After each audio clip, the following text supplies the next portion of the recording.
दोस्तों नमस्कार, मैं रामविलास विश्वकर्मा आज आप लोग के बीच में आरसीएम का मार्केटिंग प्लान बताने जा रहा हूं। आइए, मैं प्लान थोड़ा सा लिख चुका हूं, उसके आगे मैं बताता हूं। दोस्तों, जब भी हम किसी से शुरुआत करेंगे आरसीएम बिजनेस लिखेंगे और इसका पूरा नाम होता है राइट कॉन्सेप्ट मार्केटिंग, भेजा करने का सही तरीका।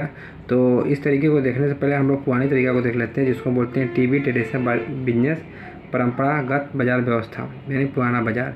होता क्या है दोस्तों, हम पैसा कमाते हैं, पैसा कमा के मार्केट में जाते हैं, मार्केट में हम कस्टमर बन के जाते हैं। कस्टमर जहाँ सामान लेता है उसको रिटेल बोलते हैं, रिटेल होलसेल से लेता है, होलसेल एरिया डिस्ट्रीब्यूटर से लेता है, एरिया डिस्ट्रीब्यूटर सेंटर और कंपनी। ये कंपनी सामान बनाती है, मान लीजिए 80 पैसे में 20 पैसे प्रॉफिट रखी, कलम 1 रुपया हुआ, 1 रुपया कंपनी हमको दे सकती है, लेकिन नहीं दे पाते। बीच में इतने लोग को प्रॉफिट भी जोड़ना है, प्लस एडवर्टाइजमेंट वालों को भी देना है। तो अगर 50% 50 वालों को दिया जाता है, सर्वे के मुताबिक पता चला, 10% बीच में लोग लेते हैं तो 40% बीच में भी खर्चा होता है। टोटल 190 ₹1.90 का प्रोडक्ट हो जाता है। इस प्रकार से हम और आप अगर कस्टमर हैं तो हमको सामान सबसे पहले क्या मिला, महंगा मिला, दूसरा नकली और तीसरा नुकसान। ये 3 प्रकार का हम लोग को हानि इस क्या नाम है कि मार्केटिंग से लगातार हो रही है। इस हानि से बचने के लिए एक सर्वे हुआ 1930 में। 1930 में जो सर्वे हुआ वो हुआ कनाडा में, जो विकसित राज्य है अमेरिका का, एक छोटा सा बहुत शानदार राज्य है कनाडा। यहाँ पर ये रिसर्च हुआ, रिसर्च के दौरान पता चला कि इस पूरे मार्केटिंग में सबसे महत्वपूर्ण रोल अदा करने वाले जो व्यक्ति होते हैं वो होते हैं हम और आप, कस्टमर अगर सामान लेना बंद कर दे तो बाजार व्यवस्था नहीं चलेगी।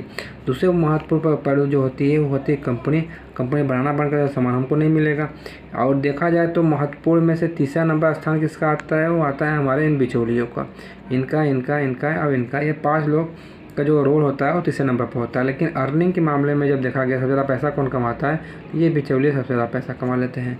कंपनी नंबर 2 पर इसलिए रहती है क्योंकि इसका 20% प्रॉफिट छुपी होती है। हम लोग जो नंबर 1 पर रहने वाले व्यक्ति हैं, हम लोग नंबर 3 पर आते हैं। सबकी अर्निंग तो होती है, लेकिन सबकी अर्निंग हम लोगों से ही होती है। हम लोग को जीरो, कुछ भी नहीं मिलता। तो कस्टमर को भी कुछ मिल सके इसके लिए यहाँ से इन लोगों को हटा दिया गया, यहाँ से कंपनी को, यहाँ से कस्टमर को मिलाया गया। कंपनी टू कस्टमर, बिचौलियों बीच में एक नाम दिया गया DSM, डायरेक्ट सेलिंग मार्केटिंग, और बहुत जगह इसको बोला गया MLM, मल्टी लेवल मार्केटिंग। अपने हिंदुस्तान में जो कंपनी है उसका नाम है फैशन शूटिंग प्राइवेट लिमिटेड। ये कंपनी 1977 से धागा बनाने का काम करती रही। 1986 से ये कपड़ा बनाना शुरू कर दिया। सन 2000 का महीना था और वो महीना आपका था अगस्त का, और इस महीने में इन्होंने एक सिस्टम चलाया। बोला मैं 4 कदम चल के आ रहा हूँ, 2 कदम चल के आओ, जहाँ पर हम लोग मिलेंगे उसी का नाम क्या होगा, RCM, राइट कॉन्सेप्ट मार्केटिंग। बाजार करने का सही तरीका। 1 रुपया का बना हुआ सामान ₹1.45 का देना शुरू किया इन्होंने। तो सबसे पहले हम और आप अगर कस्टमर है तो जो हमको प्रॉफिट होती है सामान का सस्ता मिलना। यहाँ पर एक 45 में, यहाँ पे एक 90 में, अंतर 45% का दिख ही रहा है आपको, सस्ता हुआ। दूसरा फ़ायदा हुआ कि बिचौलिए होते नहीं, तो जो भी सामान हमको मिलता है वो डायरेक्ट मिलने के कारण क्या होता है, असली। यहाँ पर 100% अगर मैं लिख दूँ तो इसमें कोई गलत बात नहीं होगी। तीसरा ये है कि जब असली सामान खाते हैं तो जो हम लोग का सबसे बड़ा धन होता है वो होता है स्वास्थ्य रूप से भी हमको यहाँ पर लाभ मिलता है, क्योंकि यहाँ पर नकली खाते हैं तो नुकसान होता रहा, यहाँ पर असली खाएंगे तो स्वास्थ्य लाभ मिलेगा। चौथा फ़ायदा होता है, कंपनी बोलती है, फ़ायदे तो बहुत सारे हैं लेकिन मुख्य बता देता हूँ। कंपनी बोलती है पहले भी यहाँ पर 1 रुपये में मेरी 20% प्रॉफिट छुपी होती है, अब भी यही 1 रुपया ही मुझे चाहिए क्योंकि इसमें मेरी 20% प्रॉफिट छुपी होती है। ये जो 45% मेरा है ही नहीं लेकिन मेरे पास आ रहा है, ये आप लोग का है, मैं इसको आप लोग को वापस कर देता हूँ। यानी कंपनी इस 45% को हमको वापस कर देती है। इस 45% को कंपनी देने का एक सिस्टम बनाइए, बोलिए पार्टनरशिप में देता हूँ, बिजनेस पार्टनर बनाता हूँ आपको।